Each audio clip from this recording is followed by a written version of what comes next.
ഞാൻ എപ്പോഴും ഇങ്ങനത്തെ പായസം ആക്കുന്ന സമയത്ത് കുറച്ച് വെള്ളം ഒരു ലൂസായിട്ടുള്ള കൺസിസ്റ്റൻസിയിലാണ് ഉണ്ടാവുക.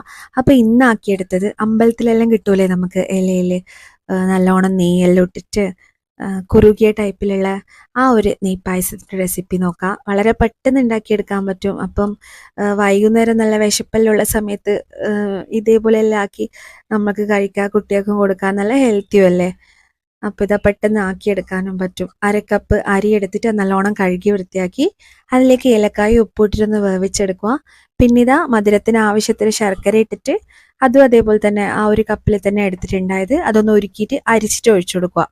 പിന്നെ അതേ കപ്പിൽ തന്നെ തേങ്ങ എടുത്തിട്ട് അതും മിക്സ് ചെയ്തതിന് ശേഷം നമ്മൾ പായസം റെഡിയായി. അപ്പോൾ അതിൽ നല്ലോണം കുറച്ച് കൂടുതൽ നെയ്യ് ഒഴിച്ചിട്ട് അണ്ടിപ്പരിപ്പ് മുന്തിരിയെല്ലാം ഒന്ന് വറവിട്ട് കഴിഞ്ഞാൽ നല്ല ഇതേപോലെ കുറുകി വെള്ളമൊന്നും ഒഴിച്ചു കൊടുക്കണ്ട.